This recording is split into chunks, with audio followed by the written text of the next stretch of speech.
just take a exercise as it being the first day of spring training before we get started. Everybody's come from all over the country.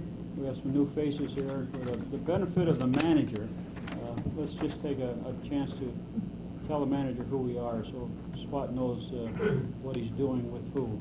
First day of spring training. I'll just start. Swat and I have been friends for a long time, Russ Dietrich, and watched him play ball and was in awe of him playing ball and appreciated him as a member of our community for a long time. If you don't want to go into that kind of detail, just feel free to let Swat know who you are and what you're all about. Murray Marsh, and we've been on the other end of things a couple of times. A few times. The other end, And I'm Derwin Newton. I played ball with Swat in the Musket Dash out of South Dayton several hundred years ago. Before Ken Burns even had any footage on it. Derwood Swanson, longtime follower of baseball, used to play myself, and retired school administrator. Oh, okay. And I'm Glenn Jenks, and I've recently moved here from California and have a few businesses here and getting involved with the community. Brought a franchise back Where'd you come east. from in California? Costa Mesa, Newport okay. Beach. Doug Abbott, from the area, been out here for about 17 years, just moved back into town, and a longtime sports fanatic. Greg Peterson, attorney. What's your name? Glenn Jenks. I'm sorry. What And that else- is my partner. What else is new? You don't get my Greg Peterson, attorney in town here, general baseball nut. Also saw these guys in my office here. They didn't have a choice. They came here today. And welcome to this spot. Lyle Peterson, retired. That's my kid. And I'm not buying his lunch. He's buying yours, huh? That sounds like home. That won't happen either. Yeah, Roy Peterson, I've been retired a good number of years. I knew your dad real well. Yeah. He used to come in the police station and he'd bring squash, and he'd scratch your initials in the squash, and then when they grew out, your name was in the squash. That was Swat. I remember that. Bill Howard's been retired for 10 years, lived in the area all my life. Had a good many cups of coffee with your dad and with you too when I had the sport. Quite a few. Enjoyed every one of them. Bill Trapani, retired, just a sports fanatic. Originally from Rochester, New York, and Jamestown for the last 30 years. Steve Trapani, you're having lunch with him and just to listen. So. Oh, okay. Marion Rizzo, an avid sports fan and admirer of Swat Erickson. So what we stop and then we'll proceed again. And as you know, I found out a lot of these people know and appreciate you yourself and your career and what we're doing. Greg is taping this, and at some point in time there will probably be a video come out on the 50-year history of baseball and professional baseball in Jamestown. We're in the process of having a book written. A lot of people around the table are doing some research for that.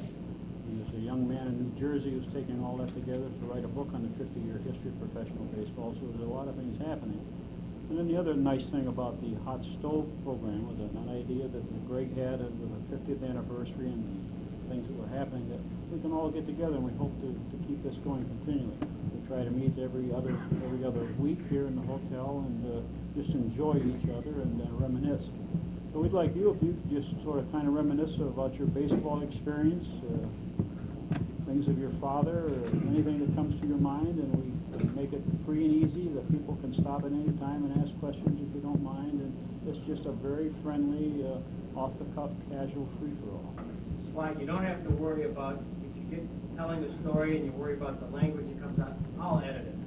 Well, you edited, huh? You don't have to stop and wonder or not. Greg, get off the tape.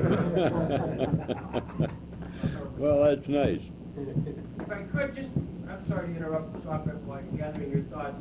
For those who are watching the Ken Burns baseball thing and who have some local interest in guys who've gone from here and played in the major leagues, there's been at least 2 references that I've seen of local ball players in the Ken Burns video. One is a 1912 World Series, a terrific old vintage movie where they're showing that was the Red Red Sox and Christy Mathewson and the Giants. And they show this great scene. It's in the, I think, the third inning if you actually videotaped it. And they come down the side of what I think is a big store. They were doing off a ticker tape, and they had the lineups, and then they had the score, and what was going on, and of course the guy up there posting the scores. And they would have the names on the left-hand side of the Red Sox and on the right-hand side of the New York Giants. And then they'd have a slide, and they'd slide down as to who was batting. That's how the ticker tape was working. So they had this real close-up, and they ran it down the Red Sox side, and from Tris Speaker to Duffy Lewis, and all the way down. And I was hoping, and sure enough, at the bottom they got pitcher, obedient, and they had the little sticker that said at bat, and they really paused on that. I said, that's terrific. That's one of our local guys. Then 2 sessions later, maybe 1 session later, they had the 1929 World Series involving the Athletics and the Cubs, and that's the World Series where Connie Mack decided that he was going to fake everybody out and send Howard Emke out to scout the Cubs. And then all of a sudden, everybody expected Lefty Grove to be the opening pitcher. Who do they get but this guy who's apparently washed up? They don't even see him on the bench. It's Howard Emke. Of course, the legend has it, he comes in, he strikes out 11 guys, the Cubs are bewildered. And they talked about that, they showed some film of that, and they had Studs Terkel, the real character from Chicago, who was supposed to have gone to that game, waxing eloquent about Howard Emke and how he destroyed the Cubs. Anyways, it was kind of fun to see a guy from Silver Lake, a guy from Faulkner. Then there's the hotshot guys who played in Washington Senators, Swat's father, and Swat. Sorry to take him. Well, you got the pictures. Actually, I want to hear myself talk. That's what I thought.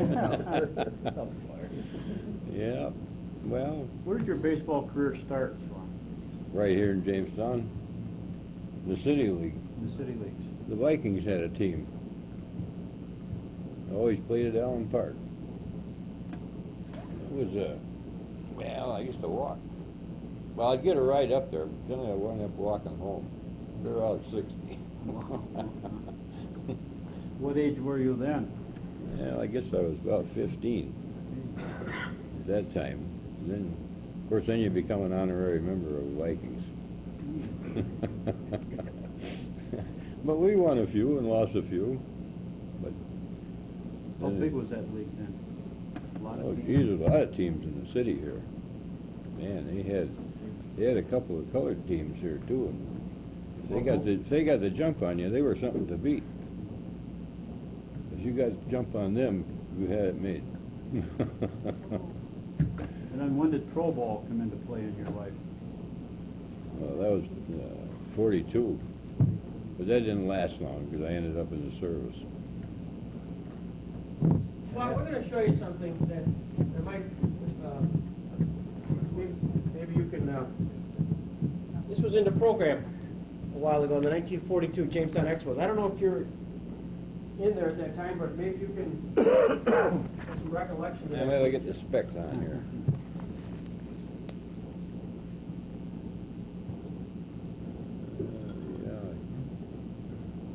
See Pilot there. There's, I'm looking for Stan Orgalla. He should be in that. Incidentally, when I was down in Florida in the service, I was playing ball down there. I didn't know these different bases down there. They all had ball clubs. So it was announcing the battery this one day with Stan Orgalla. Geez, where'd he come from? So we had quite a time down there, but I can't, they're kind of blurry pictures here, but he was a little short guy. He used it for a relief pitcher most of the time. How did the Jamestown team contact you? Did they just see your abilities here locally? Yeah, and they just says, come on down. So I went down there, I don't know, it was about June, I guess. Who was your contact? Who ran your club then? Malevy. Malevy? So you scouted your league? No, he was just the manager down there. They got a hold of me, and they says, hey, we'd like to have you come down, throw a little batting practice. So I did. That started it. Of course, that didn't last only that summer, and then I ended up in California. Remember any highlights of that year? Well, not too many, but 'cause I didn't do too much playing. How old were you? I was 20 years old. Just turning 20 then. Were you nervous? Well, not really. To start with, you didn't know anybody, and you know how it is. But that didn't last long. That 42 team, was Newman on the team? Oh yeah. What's your remembrances of Johnny Newman? Well, if he didn't hit a home run, he didn't get very far because he couldn't run that fast.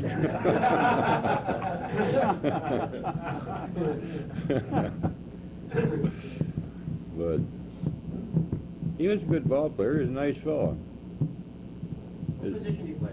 Huh? What position did he play? Well, he played most anything. If he had to, he was in the outfield. I couldn't imagine him in the outfield. Did he catcher also? Yeah, he could catch, yeah. Who was your regular catcher? Pollock. Pollock, he was something else. They got down in Cornell, and he'd always try to crawl up under and catch the ball before it got there. So, and they had this one guy, when he swung, he always let go of the bat with his right arm, and it'd come around like that.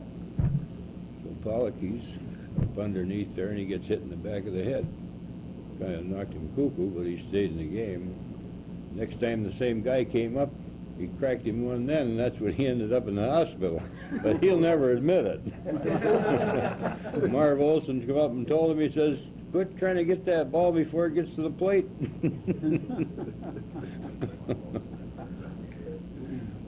He was something else. What's the name Jake Fittler mean to you? Well, he was kind of a little scrapper down there in Olean. He was a good manager, though, but he used to get pretty mad. Really? Oh, he was a firehouse, that guy. Yeah. Marv Olson spent a lot of time here. What are your memories of him? Well, he was a pretty nice fellow. He didn't say too much to a guy unless he got him by himself. Then he'd tell him what he was doing and what he wanted him to do, and that was it. Was he a good student of baseball? Yeah. Yeah, he was pretty good. Boy, could he make you run. Man, he'd run till you didn't have any more wind left. You get down to Hershey for spring training down there, you know. It was nice down there. You went to Hershey, Pennsylvania each year for training? Yeah. Yeah. Yeah, baseball started when it should then. Now it's summer's putting her over before it gets going. How would that work for spring training? I guess I never understood it. Did you have to go with the big team for a while and then come? No. No, they just the regular ball club went down there. Of course, there's a lot of guys there that never came back here, but I mean, they just got left. So the Jamestown team would say, all right, we're going to gather at Hershey, Pennsylvania, and that's going to be our training for the season? That was the training, the spring training, yeah. You'd be there for a month. What kind of You facility? stayed in the YMCA. Stayed at the Y? Do you have a college field that you worked on, or what? No, it was, well, the hockey coliseum was right there. So they used the hockey team's dressing rooms and everything, their trainer and the whole works. I know once my Charlie horse in both legs came on at once. Wow. Man, that muscle was sticking out there like knots. That hockey trainer up there, they had these things you run your legs into, because those guys get them quite often. He says, now, when that water gets so hot you can't stand it, let me know. All of a sudden it got pretty hot. He turned it on ice water. But that was the end of it. That fixed him. You shrunk them muscles right back where they belonged, I guess. How did the training, exercises and routine vary from then to now? About the same thing, About the same? yeah. Yeah, they'd run you to death down here, though, I'll tell you that. But that was all right, too. You gotta have wind. If you haven't got wind, you haven't got nothing. Who was in the league here when you played? Can you remember some of the cities? Oh, there was Hornell, Olean, Wellsville, Lockport, Batavia, Hamilton, Bradford. That was about it. Good Yeah. compact. Well, how'd you travel? Bus. By bus? Was Jerry involved then? Flying? No. They had their own bus. They give you, what kind of meal money do you have? I think you got $3 a meal. We had this one guy there, he wouldn't eat nothing but hamburgers. Breakfast, dinner, and supper. One time out to Batavia, the two managers there had a bet who was gonna win that ball game, and it was a steak dinner for the ball club. The one manager paid for the other one, you know. Well, we ended up winning it, and this guy ordered hamburger. Can you imagine that? Jeez, I couldn't believe it. 2 hamburgers. Hard to break old habits. Did you stay at home when you were in Jamestown? Did you stay in your home? Yeah. You didn't have to worry about housing then, did you? No, I didn't have to worry about housing. Those other guys, they didn't have to worry too much then either, because there was always somebody picking them up to stay at their house. Yeah. He had quite a setup. Now, your manager at 42 was Greg Malevy. Yeah. You remember his son-in-law, Greg Malevy? He was just a little kid. Was he a bad boy? No, he was around there, but he wasn't a bad boy. They had, what was his name? He was running, Jack Gallagher? Gallagher, yeah. He was your bad boy? Yeah. And Paul Palmieri came. Yeah, he came along. Yeah. I know you got the name Swat from your dad. How'd he get it? Well, I guess he used to be a pretty good hitter at one time. When he was down in Texas, and then he went to San Francisco, and he started out as an outfielder. Yeah, they turned him into a pitcher. He's down in, that was down in Texas. He pitched 22 innings down there once, and won the ball game. But then they used to get, the yearly salary wasn't very much, but they'd get win over 20 games, you got $100 a game. Extra. Goodness, son, it wasn't. Big deal, huh? Compared to now. Was your dad a big influence on you getting involved in baseball? Did he? Well, kinda, yeah. Did you get a chance to travel with him at all? Well, I was just a little squirt when that happens. I don't remember too much about it. Tell us about your dad's career. Give us, we know he played in various major leagues. We know he played with the Senators, Tigers. Give us a little overview of your dad's career. Well, like I say, he started in Dallas, Texas. Then he went to San Francisco. He was up there for, I don't know, 2 or 3 years. And then he went in the service. Then he came back out, and he started out with, well, he went to Detroit. But he wasn't there only, I don't know, 1 season, I guess it was. Then he ended up in Minneapolis. So, but then, let's see, where'd he go from there? Oh, he was with the Giants for a while. And then he ended up in Washington. He was in Washington 2 years, I guess it was. They almost got in the World Series, but they didn't quite make it. Do you have any memories or conversations about how your dad was scouted or how they found him? I don't know. I never did get that quite clear how he ended up getting in professional ball. Somebody told him, I guess he ought to go to Texas. That's as near as I know about it. He never said too much about that.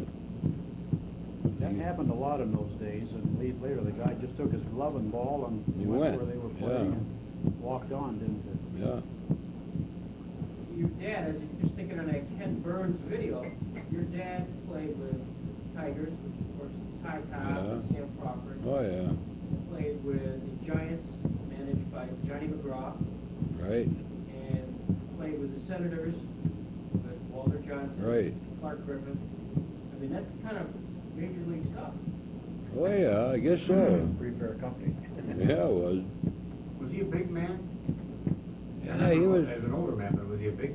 He was tall and slim. He's about like Peterson there. Big. He was a big guy. Yeah. But then as he got older, he started shrinking. We all do. Yeah. No.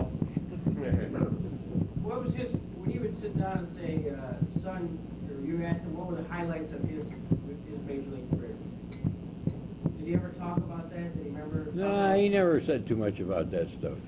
He played against Babe Ruth, did he, Well, he played against Babe Ruth. That was up in Selwyn Park. okay, He wasn't in the big leagues then. tell us about that. Well, they had an umpire there that was given, everybody wanted to see him, get him hit a home run. And he always claimed they were giving him 4 strikes. He finally hit one over the roller coaster, though. The roller coaster used to be in right field up there. They hit it out in the lake. Off your dad? Yeah. Well, they beat him anyway, but Yeah, I see that. did you? Who else was, Had poplar trees out there. Yeah. Poplar. who else was on that team besides Ruth? Do you have any memories, or? I don't remember. I was just a kid. I was old enough to know it was him, but Yeah. that's, you know. When he was playing up there, I was only 5 years Oh, old. yeah. Was that after his, he'd been the major? Yeah. Yeah. Then the Boston Red Sox came there once for an exhibition game, and he beat them. Then they wanted him to go to play ball with them. So Billy Webb was running the ball club here. He told him he had to have, I don't know how much money if he was going to go. There wasn't ever any contract with this, you know. That squelched it right there. He wouldn't have went anyway because he had back trouble if he played too much. But they used to, between him and Bedient, they got $100 a game if they pitched. And if they sat on the bench, they got 50. How'd your dad pitch? Describe, was he overhand pitcher, sidearm pitcher? Right straight overhand. Yeah. He says you can't throw them sidearm because they'll get you every time. What was the specialty in the overhand pitch? I don't know, he had a fastball that come and went like that. Because I used to catch him up there, he'd throw easy, you know. But he never throw right at me because he figured if I missed it, he was going to hit me right in the head. I was only about 12 years old.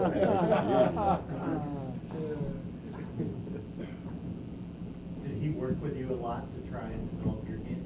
Yeah, quite a little. But I don't know, the pitching then was different than it is now.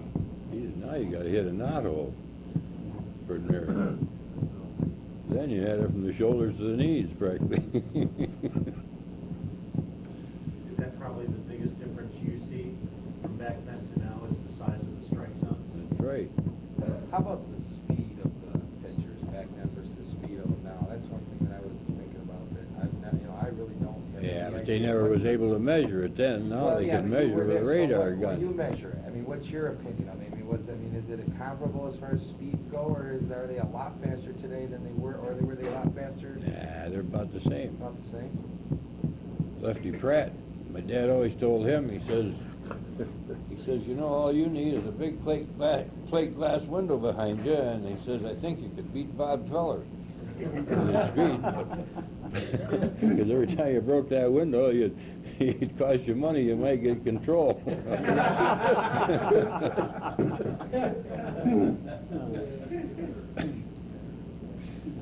Yeah. We used to have some real ball games up there. McNamara played up there. Shortstop up Yeah. there. Yeah, them guys, when they come in here, they'd always stop up at my dad's house on the way home. There was about 5 of them from Buffalo come here. About what year did that sort of wind down, Billy Webb's fight?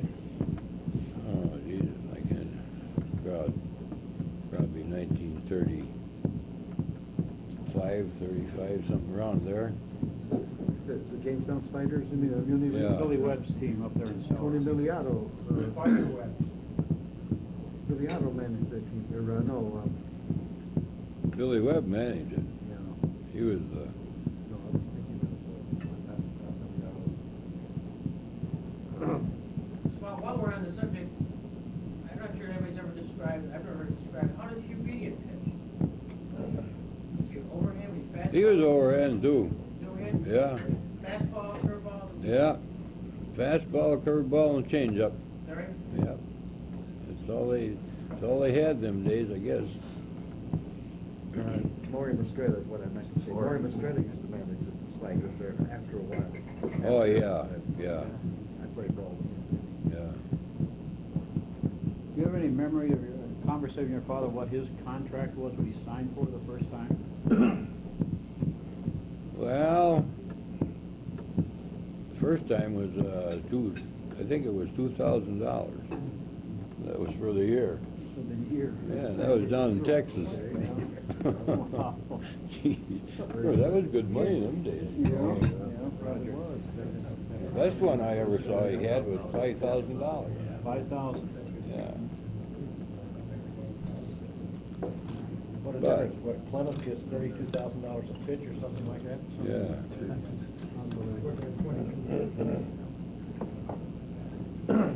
I saw that there in a book out in Cleveland one day. I was rummaging through in this store, and they had it in that. It was all about baseball, and they had it in that book about when he pitched 22 innings down there. Yeah. Yeah. My cousin had already bought that same book. I didn't know it because he lives out there. And, he says, "Don't buy it, don't buy it." He says, "I got one of the same book home." He says, "I'll give it to you." I never got Do it. you have a lot of other memorabilia of your father's career? Well, not really, because when he was going, I was just not an old kid. And the family didn't gather much of that in those times. They kind of took it for granted, didn't they? Yeah, What would happen? yeah, yeah. His brother out in Ohio there, he kind of kept track of things, but he died quite a long time ago. And it just kind of got scattered after that. Yeah, yeah. Well, why don't we pause and eat and let Swat enjoy his sandwich and soup and, okay, the red light is back on again, so why don't we kind of direct our attention, thoughts together. Murray asked Swat a question while we were finishing up our meal here about it. In fact, his father and Hugh Obedient used to get together years later, and it was an interesting comment. Yeah, they'd get together, it'd get towards time to start playing ball up in Sullivan Park. And so then my dad would go down there to the gas station, that's where they'd warm up, spring training. Between the gas pumps. Car come in to get gas, well, then they would take a break. Do you remember your first autograph seeker? First kid to come up to you? Yeah, but I couldn't tell you who it was. No, but you remember the experience, huh? Yeah, they come around with a baseball. Baseballs. I used to hit them over the fence with a fungo stick down there so they could get in, you know. Kids in freeway. Yeah, they'd fine you for that today. Yeah, you couldn't do that now, but They don't even use fungal bats anymore, do they? I don't think so. Practically look like, normal bats. You don't swing one of them all the time, you're never gonna hit one either. It's a real art, that was a real art hitting a ball with a fungal bat. Yeah, but I'll tell you something else. I had some baseballs, my dad had a lot of them, that were back when we was in the big leagues. I brought them down, some of them down the ballpark. Them guys couldn't hit them things over the fence. Them older baseballs, they were brand new. Good. Yeah. Good. That's the difference in them now. What's the difference? Yes, sir. Swat, tell us about, last time we talked, you were in 1942 in Jamestown, then went into the service. Right. Tell us what else happened, then what happened? Well, you mean after the service? How long were you in the service? I was in the service 3.5 years. Did you play ball in the service? Yeah, that's about all I did. Is that right? Okay, we don't have to ask about the Purple Heart? No.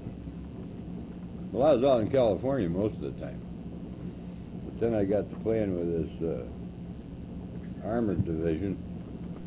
They were down by Encinitas, California. That's down towards San Diego.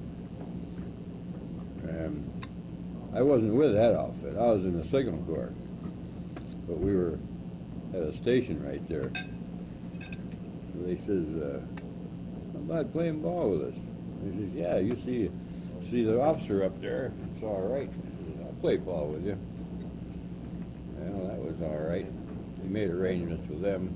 This was a one-star general down there. I thought, Jesus, that's pretty good.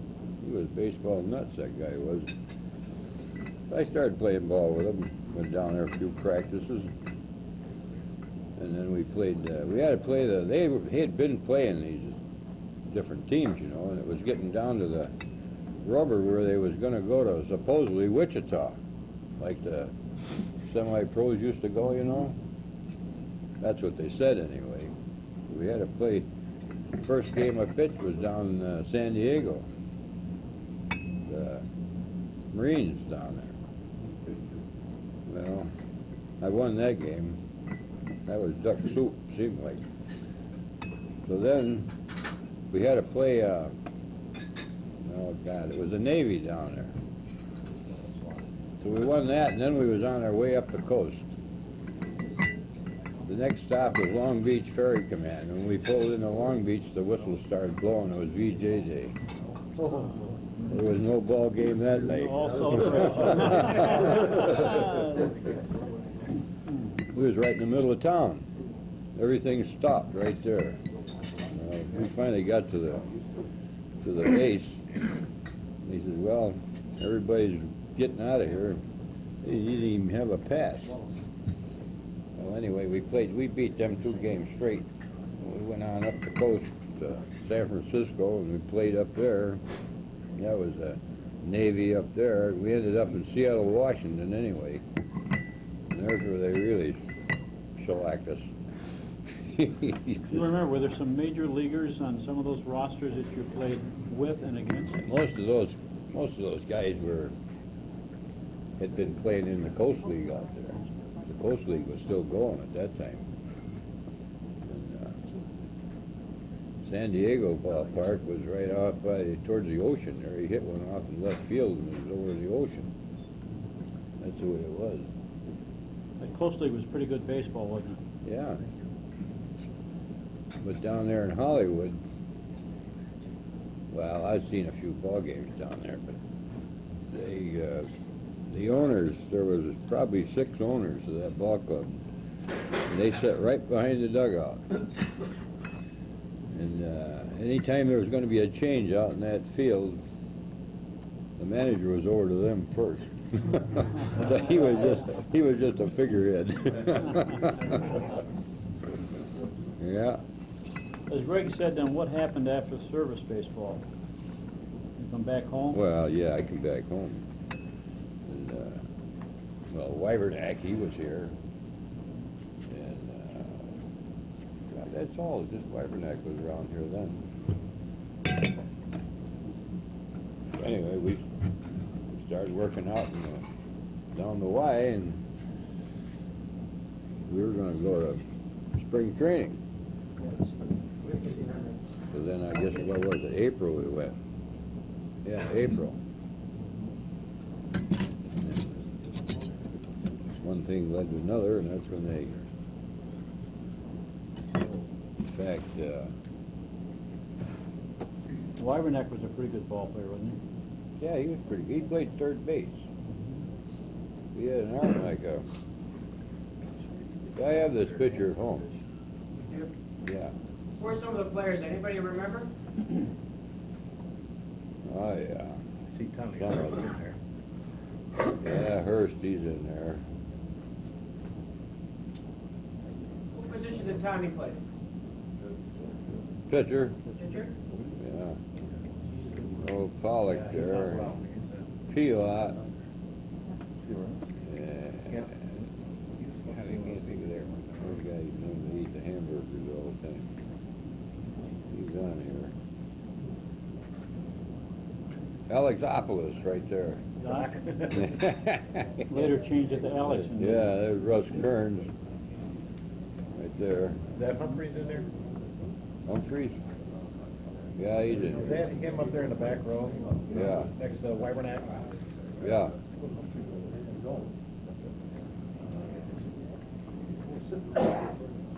Yeah. Ken.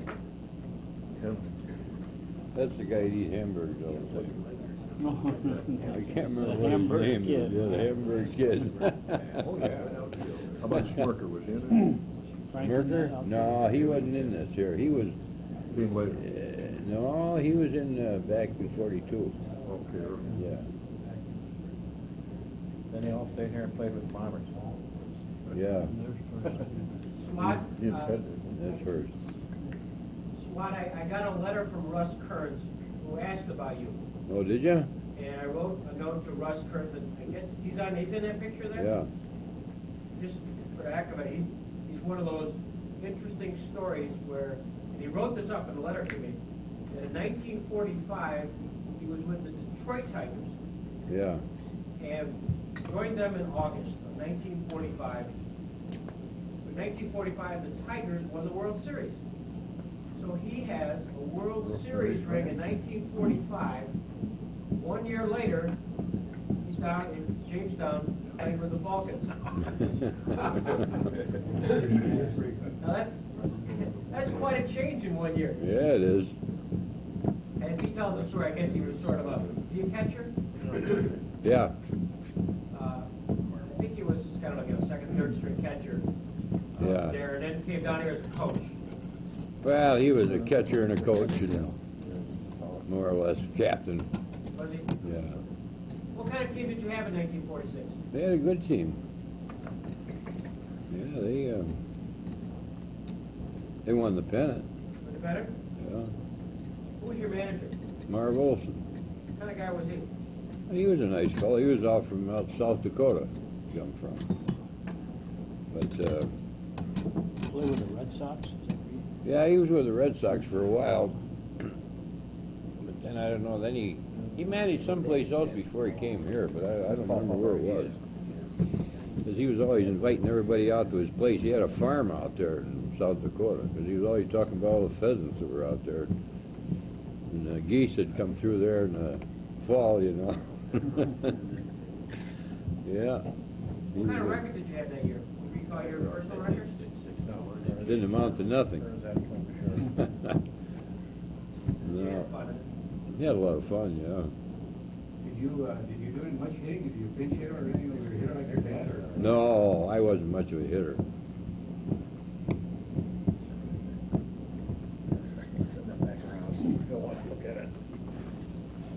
Do you remember any of the details? I remember reading and hearing when you talk about hunting in a hunting situation. Humphreys, didn't he shoot his heel off or something in a hunting accident, the outfielder? Didn't he run with a limp in the game? He did have kind of a limp, yeah, but it didn't seem to hinder him too much. He was just as good as he ever was, as far as I could see. I don't know how he was before, but I never did know he had some hunting accident. Thought I read that someplace. I always thought he had an artificial limb or something, foot or something. He did run with a limp, I Yeah. remember. Good hitter, though. Oh, yeah. No, I never heard that, but it could have been. It could have been. Who's the shortstop on that team? For sure. No, he was second baseman. Oh, I thought that was Clinton. Yeah. What was your No, he lineup? was shortstop, and, Federoff play with that? yet? Federoff was Federoff, second yeah, base. right. Yeah, yeah. Son passed away. Federoff used to go down in Cuba and play in the wintertime. He managed in '61. Yeah, yeah. I was a kid around the stadium, and did you play in the time that Don Chatty was there? No, I don't remember I much. remember after. hearing that name as a kid, and you'd always see him in the field. I think he played third base. It just seemed to be a popular locally, but I don't know ever what happened to him. He never did go to the majors as far as I know. What was the lineup of the 46 team? Do you recall who was the catcher? 46? Russ Kearns was the catcher. First base? First base was, geez, I don't know. Doc was in that picture. Huh? Alex Zappas was in the picture. Was he first baseman then? Yeah, Alex Zappas. Alex Zappas. Second base? Second base is Federoff. The short was shortstop. Wybernack was third base. Lurchin was center field, and what you call it in Buffalo? Hump. Huh? No. Well, Humphrey was out there too, but what is his name? The guy up in Buffalo. No, he was in 42.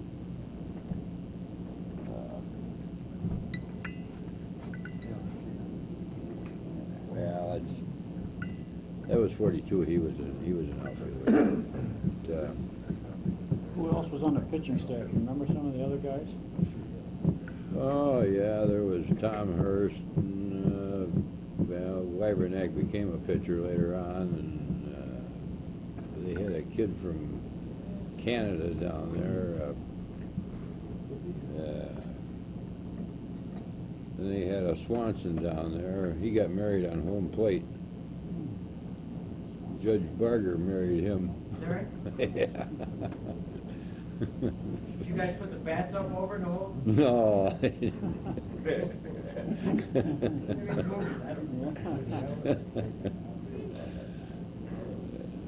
They kept changing around down there quite a bit, though, to start with, and then after they settled down, it was the same ones all the time. Now, the club was affiliated with the Tigers then? Yeah. Who was the general manager? 46. Is that Jakob? Yeah, Yakum.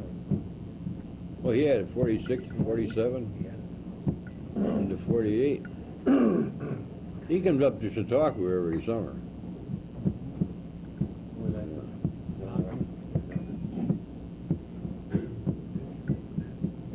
Yeah. I didn't see him this summer, but I saw him last year ago. Did you draw pretty good crowds on those days? Oh, geez, they had good crowds down there. Well, that time they had Detroit down there, they even were standing around the outfield. Yeah. Tell us about that exhibition game. Well, I started it. Did you? Yeah, but that's all longer it lasted.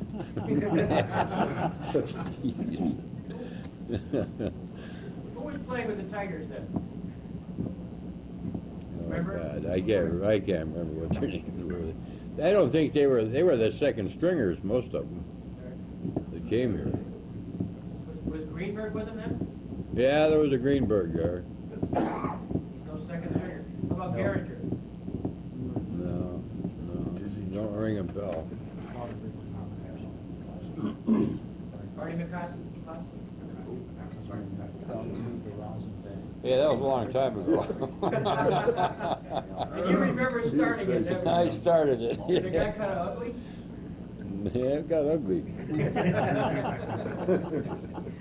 How many years did you play with the Jamestown Falcons, actively play? 2. 2 years? Well, can't count 42. That was Well, you were on the roster Yeah. in 42. Yeah. And then you came back in 46. yeah, 46 and 47. So actually, you're on the roster 3 different years. Yeah. Now, when you were in the service, were you still under contract to Detroit? You were here in 42. Well, they had it, but, I But to guess get I back guess I into- was. But to get back into pro ball, you had to go via Detroit. Well, you didn't no, you didn't. The way they operated here then, you didn't go through, they had guys that they had scouted, they sent them here to play ball. But I didn't sign no contract with Detroit. Yockham had some of He your had 'em. contracts? Yeah. Okay. I think he was affiliated with some guy down in New York. Between him and the guy in New York, the ones that owned the ball club, really, but they kind of had a working agreement with through Buffalo and Detroit.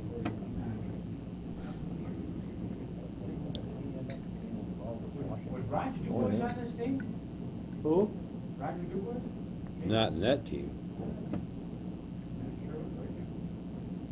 He played with him, but that was later. You played with the Falcons? I remember he was good looking.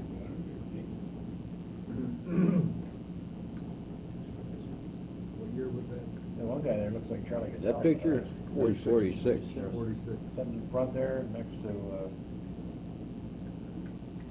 Marv Olson, looks like Charlie Goodell, but I don't think it is. No, he wasn't there then. No, but I say it looks like him, that's why I thought it was. You're right. Yeah. Derwin, was Frank Walker on that team? Was that Frank Walker on the end there? I'm sitting on Hey, these guys, hey, there's a fantasy camp. I got that picture home, but I got all the names on it. You got the names of the guy? We may have to use that picture Yes. sometime to figure out. We'd like to get that list. Well, didn't I give you that one out of the journal, had all the names on it? Yes, yeah, I have that. That's right, we'll do that. You're right. After 1946, then what? Well, then come 47. What kind of season was that? Oh, yeah, a good season. They'd won the pennant then, too. But there was about the same ball players in 47 as there was in 46. You guys won everything that year, didn't you? Yeah. Then I went to work at the phone company. What made you say this was it? I'm tired of baseball. Well, it started hurting right in here, and it still does. All I gotta do is play catch with the grandkids, and I know it. They Next had day, they had no training, no rehabilitation those days or anything, did they, weren't you? no. Any arms coming up on the grandkids, Swat? Huh? Any arms coming along with the grandkids? Yeah, I got two of them there, and of course, one of the oldest one is 10, but geez, now he's playing midget football. Yeah. And then he was playing Little League this summer. The youngest one, he was in the T-ball part, but he'll be out of that now. He can run like a deer. I think he's more graceful than the other one. What was your record with Jamestown in 46 and 47? Wasn't much. Never had a record. No. It kind of was played out, I guess. Started out, had good stuff, and then it just dwindled. So all that took care of that. That's I thought after 47 that was enough. But then they still wanted me to go to spring training. I said, no, that's it. Did you play any sandlot or some of that stuff after? Yeah, I played in the county league after that. But it still hurt. It was all right. You know, he wasn't out there throwing every day. You can No. still throw it pretty good, Russ, I can tell you that. One day a week, huh? Yeah, that old muscle up there gets wore out, I guess. Stretched out or something. Did they give you anything, when you won 1947, when you won everything, did they give you any sort of commemorative pin? I mean, nowadays you get a ring if you win the championship. Did they give you anything at the end of the year to sort of commemorate your Nah. handshake and goodbye? Oh yeah, handshake, party. Oh yeah, they had a party. Pizza and wings, Huh? Pizza and wings. Oh yeah. No bonuses. No, no bonuses. Between 46 and 47, is there one particular game that really stands out in your mind that you can tell us a little bit about? Well, I don't know. They were all about the same. There wasn't any particular one because it seemed like the league had a pretty damn good ball team. All of them were.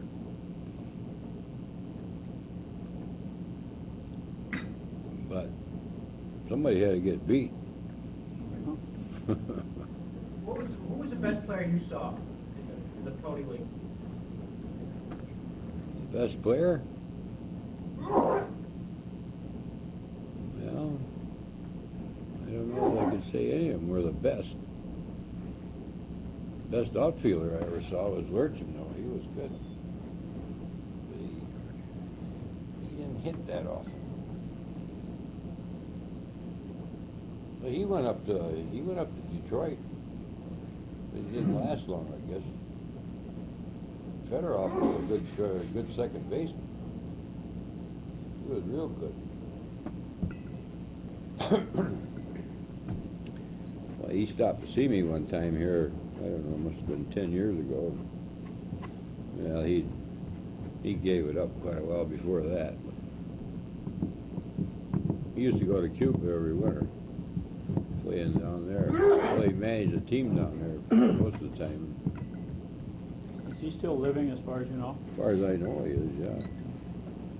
Were you able to find him, Greg Fedorov? Hmm? We used to get a Christmas card from him every year, but didn't get none last year. I don't know what happened to him. Because he came back to manage here after playing. 61. Yeah. Sure, you really got these 60s down. Yeah. You really do. Spend enough time on it. He's our historian in the 60s.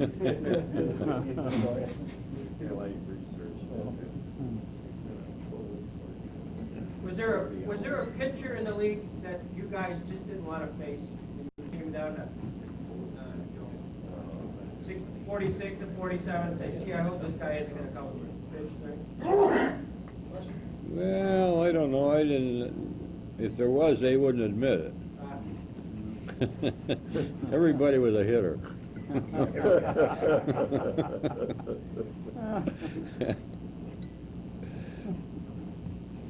Of course, those opposing teams, they hated to see Newman come up the bat back when he was playing. Because they always figured he was going to smack one, because sometimes he'd hit a pretty bad pitch and get it over the fence. So like I say, he had to get it over the fence to get around. Was he a pull hitter? Well, no, he most of the time was right out. A little center left or center right.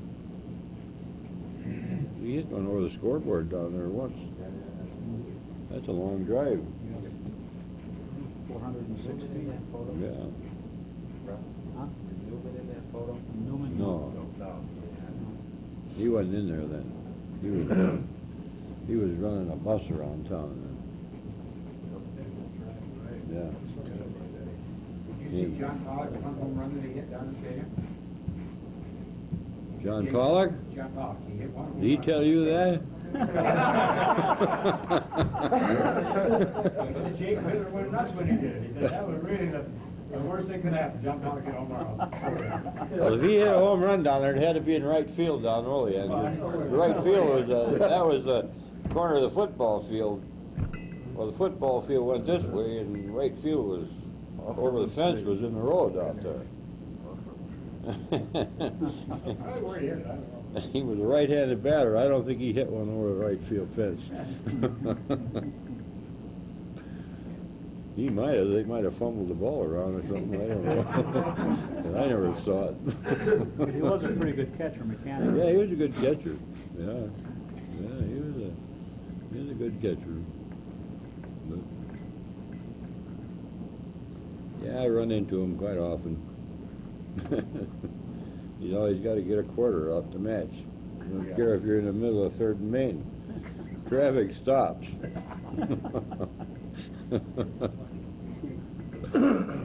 Supplements his salary. Yeah. Well, any other questions for Swat anything about? Any other thoughts that has jogged for you, Swat, that you want to share with us? Or? Well, not particularly, I guess. My thoughts are been spoken. We do appreciate it very much. Someday you'll see some of this. It's been outstanding for you to share the time with us. And we hope if your schedule fits and you see that we're meeting, why, feel free to come, and if those 10-year-olds available, if not in school, bring them with. We're very flexible to accommodate. We meet when, Muddy? Our next meeting is the 12th, is that right? The next one? Next meeting is You the better be 12th. here. And